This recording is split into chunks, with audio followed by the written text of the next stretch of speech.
맞이해서 온 가족 특별 예배로 저희가 드리고 있습니다.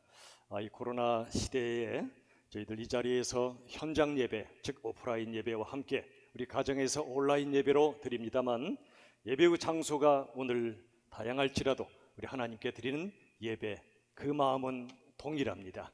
오늘 특별히 우리 어버이들을 깊이 저희가 하나님께 올려드리며 또한 감사의 마음으로 예배를 주님 앞에 올려드리길 간절히 바라고 원하고요. 우리 자녀들이 이렇게 성경 봉독을 힘있게 한 것처럼 온 교회가, 우리 또 교회 학교가 하나님의 말씀을 깊이 묵상하고 또 필사도 하고 또 기도하며 예배하는 우리 온 교회가 될 수 있기를 간절히 바랍니다. 자, 이 시간에 우리 하나님의 말씀, 오늘의 제목은 사랑의 소통이 넘치는 가정입니다. 여러분, 한자로 친할, 친자라고 있지요. 여러분 한번 보시면 이 글자는 설립자와 나무 목자와 볼 견자가 합해진 단어입니다. 나무 위에 서서 살펴본다, 이런 뜻입니다. 즉, 친하다는 것은 내가 사랑하는 그 누군가가 지금 어떤 상황에 있는지 높은 곳에 올라가서라도 자세히 살피는 것이 바로 친한 것입니다. 이 코로나 시대에 저와 여러분은 우리가 정말 친한 사람들 또는 사랑하는 사람들을 얼마나 살피고 있는지 생각해 봅니다. 여러분들에게 준비를 부탁드렸던 종이와 펜을 한번 꺼내 보시죠. 오늘은 특별히 온 가족 예배로 우리 자녀들과 함께 드리는데요, 우리 자녀들도 함께 적어 보시면 좋겠습니다. 우리 모든 성도님들 이 시간에 특별히 여러분 펜으로 그 종이 위에 친한 사람 또는 사랑하는 사람 10분을 한번 지금 적어 보십시오. 이웃도 좋고 친구도 좋고 친척도 좋고 가족을 빼놓을 수 없겠죠. 이 10분을 지금 한번 바로 적어 보십시오. 잠깐 시간을 드리겠습니다. 하나님이 우리에게 허락하신 소중한 분들, 내가 느끼기에 친한 분들, 그리고 사랑하는 분들, 순서에 상관없이 생각나시는 대로 10분을 적어 보십시오. 너무 많이 생각하지 마시고 생각나는 대로 적어 보십시오. 이제 10초 정도만 더 드리겠습니다. 하나님이 내 곁에 두셨거나 또는 내 마음속에 정말 친하다 느껴지는 분들, 사랑하는 분들의 이름을 10분 적어 보십시오. 우리가 코로나 시대에 친하고 사랑한다 여기지만 연락 한번 못할 수도 있고 내가 그의 상황을 살피지도 못할 때가 얼마나 많은지 모릅니다. 저도 그렇습니다.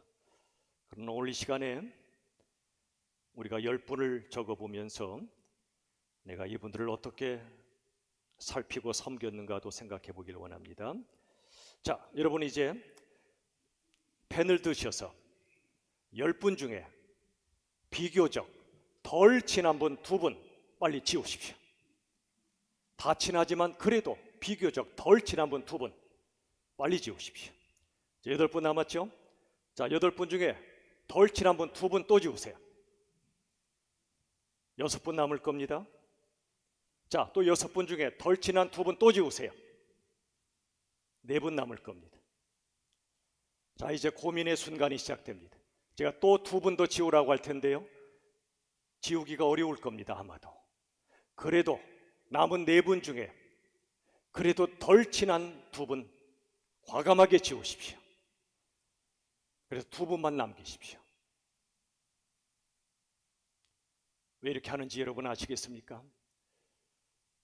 내가 정말 친하다 또는 사랑한다 여겼던 귀한 분들, 누구를 비교하기 어렵지만 소중한 분들인데 그래도 하나님이 내게 가장 먼저 섬기라 또는 가장 사랑해야 될 대상이 누군가를 우리가 우선순위를 생각하는 것입니다. 보십시오. 남은 2분이 누구인가? 아마도 10중 8구는 가족일 겁니다. 제가 더 이상은 지우라고 안 하겠습니다. 그건 너무 잔인한 것 같아서. 하지만 여러분 10분 이름을 보십시오. 그리고 지워나갔던 분들을 생각해 보십시오. 마지막에 남은 2분을 한번 물끄러미 보십시오. 오늘 쓰신 이것은 버리지 마시고 성경 사이에 끼워서 가지고 가셔서 집에 가서 물끄러미 생각해 보시기 바랍니다. 이분들 내게 어떤 의미를 가진 분들인가? 내가 얼마나 살폈는가? 마지막에 남아있는 가족들, 이분들은 내게 어떤 분들이고 내가 어떻게 사랑해 왔는가를 생각해 보십시오. 여러분, 이렇게 가족처럼 친한 사람은 없는데 친한 가족끼리 여러분 혹시 말이 잘 통하시나요? 사랑의 소통이 잘 이루어지시나요? 우리 부모님들 자녀와 소통하는 것 쉽지 않으시죠? 저도 그래요. 우리 자녀들 엄마 아빠가 내 맘 몰라줄 때 있죠. 또 배우자가 도무지 내 맘 같지 않을 때도 당연히 있습니다. 여러분, 하나님이 세우신 두 공동체가 있습니다. 가정과 교회입니다. 가장 소중합니다. 우리 세상에서 사는 거 힘들지요? 그래서 가정과 교회는 하나님의 사랑으로 한없이 따뜻해야 됩니다. 가정은 옳고 그름을 따지는 곳이 아닙니다. 가정은 무조건 사랑하는 곳입니다. 그래서 따스한 마음을 서로 나누는 곳이어야 합니다. 여러분, 우리 마음에 온도가 있다는 거 생각해 보셨나요? 여러분 마음의 온도는 몇 도인가요? 우리의 말에도 온도가 있어요. 따뜻한 말이 있고 차가운 말이 있습니다. 얼굴에도 온도가 있어요. 우리의 삶에도 온도가 있어요. 오늘 집에 가셔서 물끄러미 여러분 자신 한번 들여다보세요. 내 말이 온도가 어떠한지, 쌀쌀 맞진 않은지, 그리고 거울에 비친 내 얼굴이 온기가 어떠한지 한번 보세요. 내 눈빛, 그리고 내 얼굴의 빛이 따뜻한지. 여러분, 사람이 오래 살다 보면은요, 나도 모르게 굳어지기 쉽습니다. 말투도 얼굴빛도 굳어지기 쉬워요. 이번 기회에 우리의 마음과 우리의 말과 우리의 얼굴이 우리 예수님을 닮은 따뜻한 온기가 가득한 그런 저희들이 되면 참 좋겠습니다. 여러분, 서로를 배려하고 섬기는 아름다운 공동체, 가정과 교회입니다. 그 출발점은 바로 내 자신입니다. 다른 사람에게 바라지 마시고요, 나 자신을 살핍시다. 마음, 말, 얼굴, 그리고 내 삶의 온도가 어떠한지. 모든 평화의 출발점은 바로 나 자신이에요. 가정의 화평의 출발점도 나 자신이에요. 우리 자녀들도 우리 어른들도 나부터 출발합시다. 여러분, 우리 가정예배 오래 드리고 있잖아요. 가정예배는 딱딱한 종교의식이 아니에요. 정말 따스한 마음이 나눠지는 시간이어야 돼요. 우리를 향하신 예수님의 그 뜨거운 사랑, 그 말씀을 함께 나누고 그 말씀으로 서로를 덮어주고 살펴주고 위로해주고, 그게 가정예배예요. 가정예배 온도도 따뜻해야 돼요. 그래야 천국 축제가 됩니다. 우리가 천국의 행복을 누리려면 아주 중요한 원리 하나가 있어요. 다 함께 한번 읽어보도록 하겠습니다. 다 같이 시작. 다른 사람을 위하는 것은 나를 위하는 것이다. 잊지 마십시오. 다른 사람 위하는 건 결국 누굴 위한다고요? 나를 위하는 거예요. 내 가족이 행복해야 나도 행복한 법이에요. 우리가 함께 행복해야 나 자신도 행복해지는 거예요. 그러므로 내가 행복하고 싶거든 방법이 간단해요. 다른 사람을 행복하게 해주세요. 그러면 그 행복에 반사돼서 내게로 오는 거예요. 여러분, 하나님께서 온 가족 한 명도 빼놓지 않고 함께 행복한 가정이 되기를 바라고 계세요. 이런 행복은 서로를 존중하고 사랑하는 거기에서 이루어지는 겁니다. 자, 오늘 본문의 말씀 에베소서 6장 1절. 우리가 온 가족 예배 드릴 때는 우리 아이들의 눈높이에 맞게 쉬운 성경으로 우리가 합니다. 자, 앞을 보시고 같이 읽읍시다. 6장 1절 시작. 자녀들은 부모에게 순종하십시오. 이것이 주님을 믿는 사람으로서 옳게 행하는 일입니다. 여러분, 우리가 하나님께 순종하면 부모님께도 순종합니다. 왜냐하면 나와 하나님 사이에 부모님이 계세요. 수직적인 관계입니다. 내가 하나님을 경외하면 부모님을 공경하게 되어 있습니다. 하나님을 경배하는데 부모님은 존경하지 않는데 그건 거짓말입니다. 가짜입니다. 그 사람은 하나님 경외하는 거 아니에요. 그 사람이 정말 하나님을 경외하는 것을 보려면 나와 하나님 사이에 있는 부모님을 얼마나 공경하는가를 보면 돼요. 하나님께 순종하는 사람은 부모께도 순종합니다. 어제가 어버이날이었죠. 우리 자녀들 엄마 아빠한테 카네이션 달아드렸나 모르겠어요. 올해는 특별히 가슴 아프게도 코로나 때문에 매년 해왔던 주일에 카네이션 달아드린 일을 못합니다. 거리두기를 해야 되기 때문에. 그러나 여러분 가정에서 엄마 아빠께, 어머니 아버지께 이렇게 감사를 표시해 보시면 어떨까요? 아빠, 제 아빠여서 너무 감사해요. 엄마, 제 엄마여서 너무 감사해요. 나한테 뭔가를 잘해줘서가 아니고요, 그냥 엄마가 좋고 아빠가 좋고 나와 함께 계셔 주셔서 고맙고 감사하다. 이런 고백을 해보세요. 우리 부모님께도요. 저는 부모님이 벌써 돌아가셔서 감사를 표할 수가 없어요.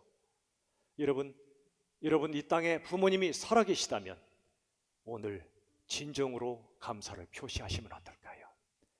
어느 가정을 보니까요, 자녀가 가족 동영상을 만들었더라고요. 제가 받아보고 깜짝 놀랐어요. 너무너무 감동스러웠어요.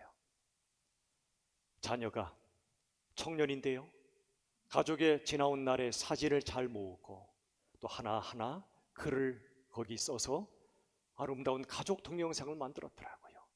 그 동영상은 절대 버릴 수 없을 것 같아요. 가능하신 분들은 한번 만들어 보세요. 우리 자녀들이 만들면 더 좋겠죠. 또 어떤 분은요, 어버이 자서전을 쓰신 분이 있어요. 시중에 그런 책이 있더군요. 어버이 자서전, 질문이 있어요. 부모님과 인터뷰해도 좋고요, 부모님께 드려서 스스로 써보게 해도 좋아요. 지난 날을 기록할 수 있도록 도와주는 책이 있어요. 또 어떤 분은 아예 기억의 책을 만드는 분도 있어요. 기억의 책이 뭐냐면 우리 부모님과 인터뷰를 합니다. 어릴 때 어떻게 사셨어요? 우리 부모님도 어릴 때 어린이였잖아요. 어린이. 항상 70세로 태어나는 거 아니에요? 그죠? 한때는 고민 많은 청소년이셨고요, 그리고 청년기를 지나서 어른이 되신 거잖아요. 얼마나 힘겨운 삶을 살아오셨겠어요. 우리 자녀들은 몰라요. 6.25 때 배고팠다 그러면 우리 자녀 뭐라 그러죠? 배고프면 라면 끓여 먹지 그러더라고요. 근데 라면이 어디 있어요? 우리 자녀들 부모님의 지나온 삶을 한번 여쭤보세요. 동영상을 만들든 글을 쓰시게 하든 정말 가능하시다면 책을 만들어 드리면 가장 좋고요. 여러분, 모든 삶은 기록할 가치가 있어요. 아이고, 나 같은 사람의 삶이 뭘 기록해? 아니에요. 모든 사람의 삶은 존귀하고요, 우리 부모님들의 삶은 얼마나 존귀한지 모릅니다.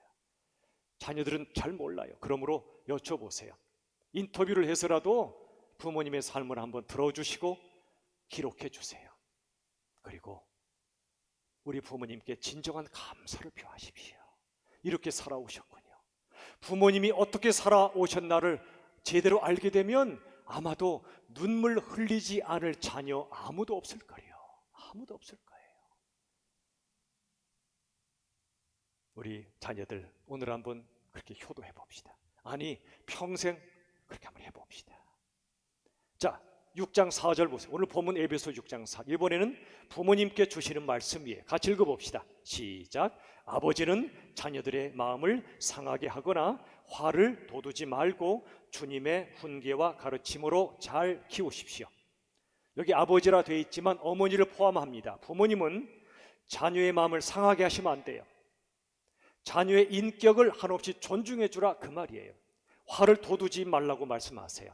또 자녀가 부끄러움을 느끼지 않게 해주세요. 학교 성적이 좀 낮아도, 뭔가 좀 잘못했어도, 실수했어도 수치심을 자극해서는 절대 안 됩니다.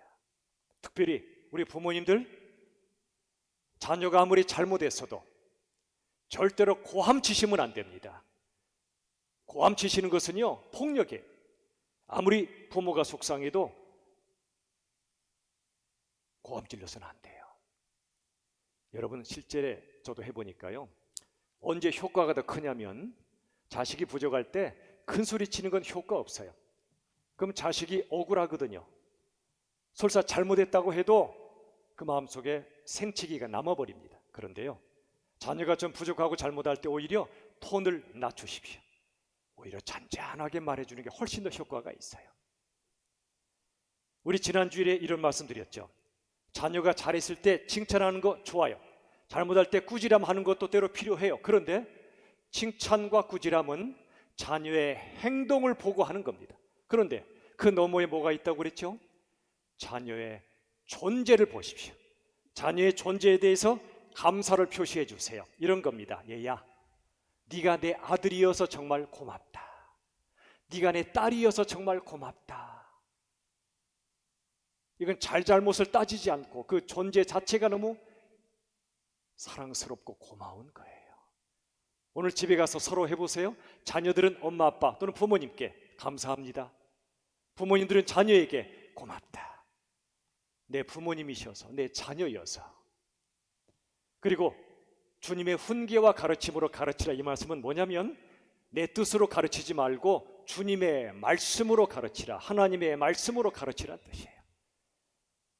하나님의 말씀이 어떠한가를 알려주시고 함께 보시고, 부모님이 먼저 순종하시고 자녀도 말씀에 순종하도록 함께 말씀 앞으로 나아가 우리 하나님 앞에 우리가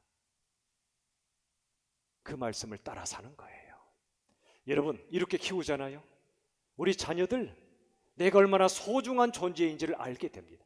인생을 힘들다 해서 쉽게 포기하지 않습니다. 세상을 힘있게 살게 될 거예요. 이번엔 우리 부부 얘기 잠깐 할게요. 여러분, 오징어 부부 이야기 들으신 분들 계시죠? 오징어 부부가요, 서로 나 너 사랑해 하면서 그 긴 다리인가요 뭔가요 하다 보니까 서로의 목을 졸랐대요. 사랑한다면서 목을 조르는 오징어 부부가 있었대요. 너 사랑해, 그러니 내가 원하는 대로 해줘, 그러면서 목을 졸랐대요. 여러분, 이건 사랑일까요 아닐까요? 사랑 아니에요. 사랑한다는 이름으로 상대방의 마음을 불편하게 하고 나에게 매여 있게 하는 것, 이건 사랑이 아니에요.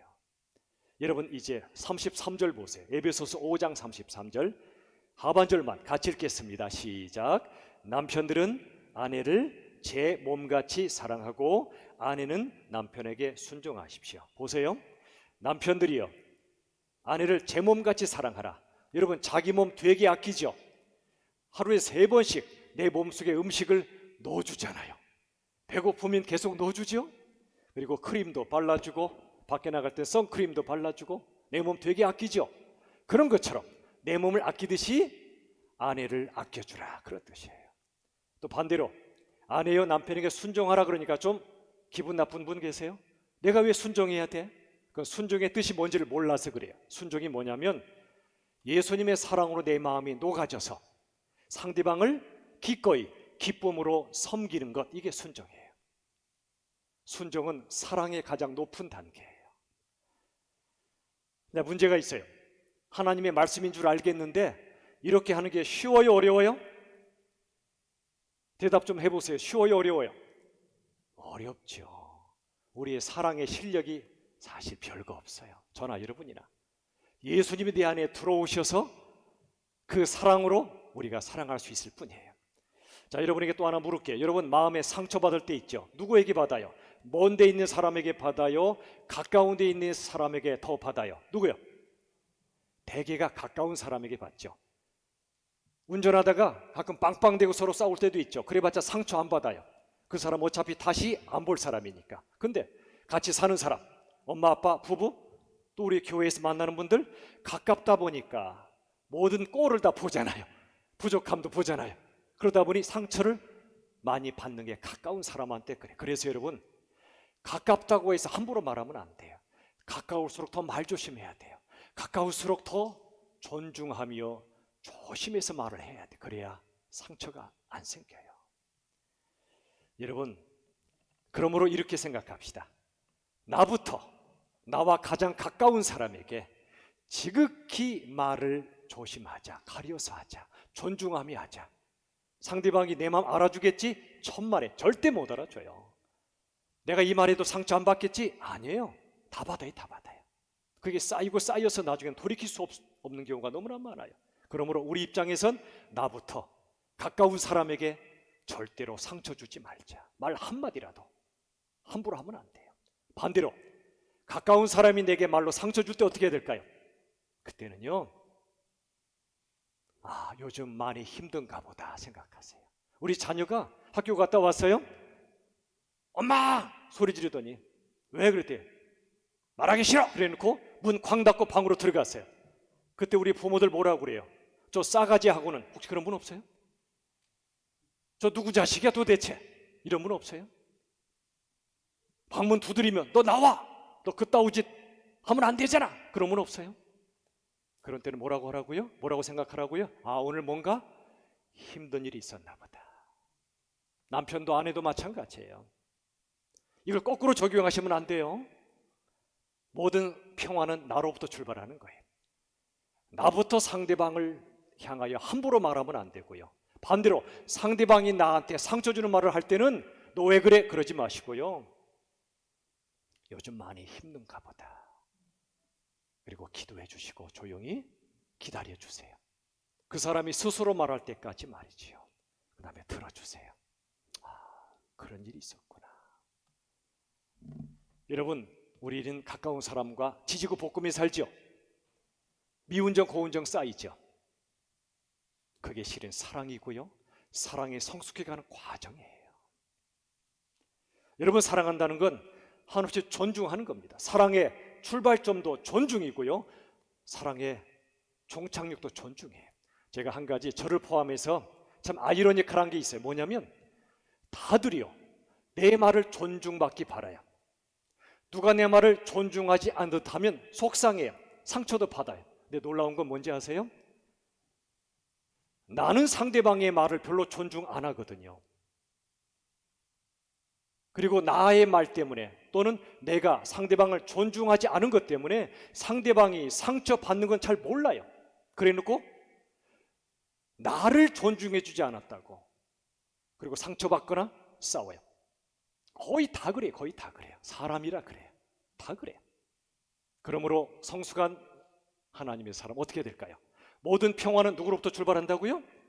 나로부터. 그러니 다른 사람이 내 말을 존중해 주지 않았다고 속상하기 전에 나는 과연 누군가의 말을 진정으로 존중했나 생각해 봅시다.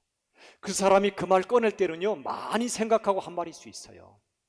또 그 사람의 말에 허점이 많을 수 있어요. 팩트가 다를 수도 있어요. 논리적으로 안 맞을 수도 있어요. 그래도 일단은 깊이 들으세요. 왜 저 말할까? 존중하며 들으세요. 함부로 한마디 하면 안 돼요. 함부로 한마디 했다가 상대방이 못 알아주면 또 속상해요. 그럼 서로 속상해. 서로. 이 사람은 내 말 못 알아줬다고 속상하고, 저 사람은 이렇게 말했는데 안 알아준다고 속상하고, 다 그래. 예외 없어요. 그때 우리가 기도할 때, 하나님, 평화는 나로부터 출발하게 하옵소서.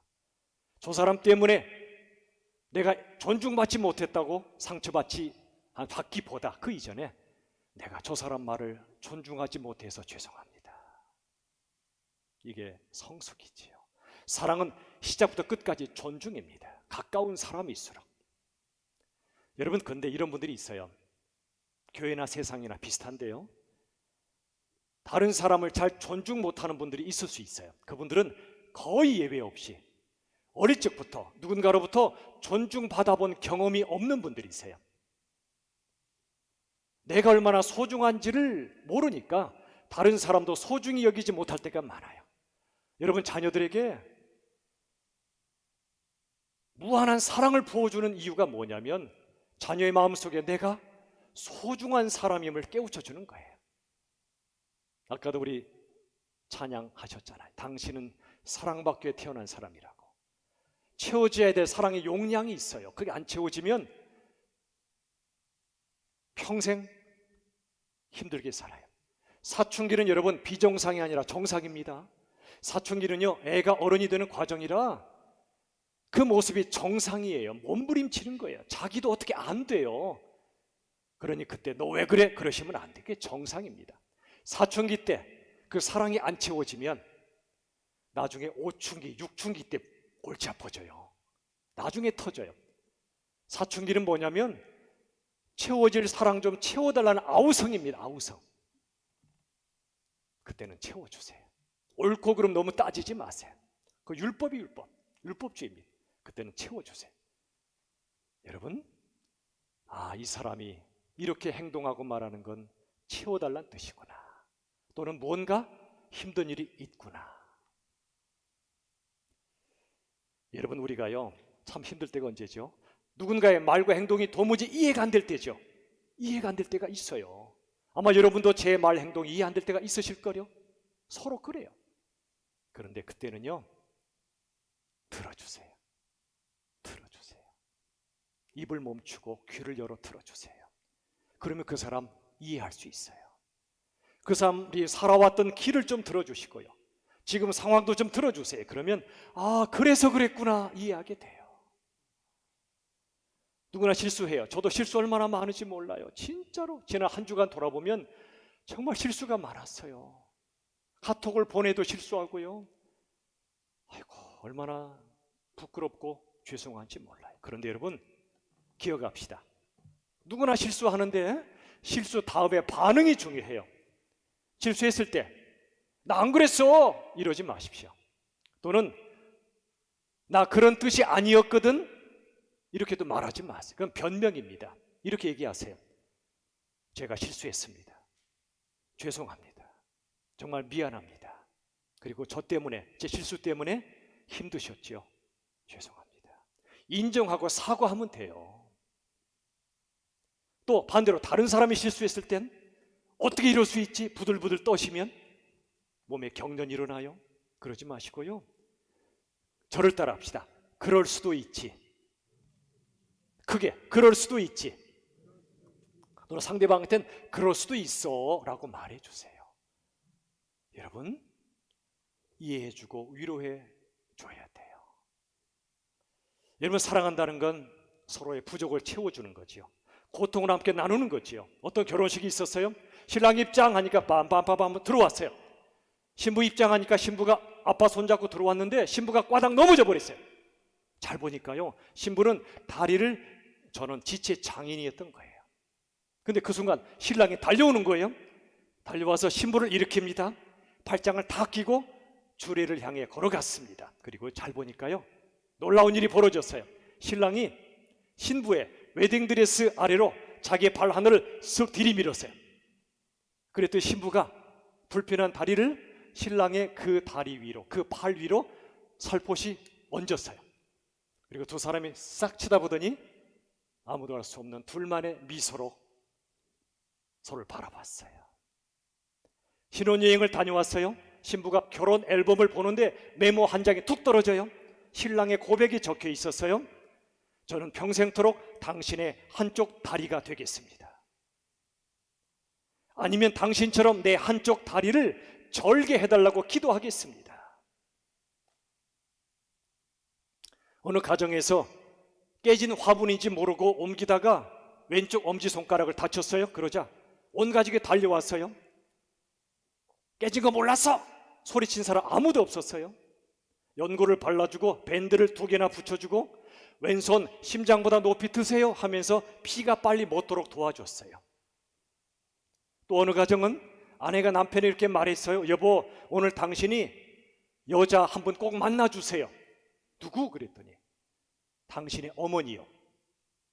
어머니 만나서 하루 종일 데이트해 주세요. 용돈을 남편 손에 쥐어드려요. 며느리가. 그 어머니는, 시어머니는 오래전에 홀로 되신 어머니였어요. 얼마나 외로워요. 힘들어요. 내 아들과 하루 종일 데이트하는 꿈도 못 꾸고 살았던 어머니에게 며느리가 알아들인 거예요. 그리고 남편을 보내줬어요. 잘 다녀와요. 오늘 밤 안으로만 들어오세요 여보. 그러고 보냈어요. 그런 며느리를 시어머니가 어떻게 사랑 안 해요? 반대로 며느리가 힘들 때마다 말 없이 살펴주고 이해해주고, 며느리가 실수하고 잘못해도 오히려 품어주고, 지적하지 않고 나무라지 않고 함부로 가르치지 않고 품어주는 그 시어머니를 어느 며느리가 사랑 안 하겠냐고요. 모든 평화는 나로부터 출발하는 거예요. 모든 화평도 나로부터 출발하는 거예요. 너 때문이라고 말하지 마세요. 다 나 때문이에요. 말씀을 맺겠습니다. 여러분, 하나님은 가정을 작은 천국으로 만드셨죠? 험한 세상, 차가운 세상 옆에 있을 때 따스하게 대해 주시고요, 지극히 존중해 주시고요, 서로 책임져 주시고 천국까지 동행하는 우리 모두가 될 수 있기를 예수님의 이름으로 기도합니다. 기도하겠습니다. 주님, 오늘 이 어버이 주일에 온 가족이 함께 예배드려요. 힘들고 어려울 때마다 주님이 함께 해주시고 예수님의 그 십자가의 사랑으로 내 옆에 두신 이 가족을 먼저 사랑하게 도와주시옵소서. 예수님의 이름으로 기도하옵나이다. 아멘.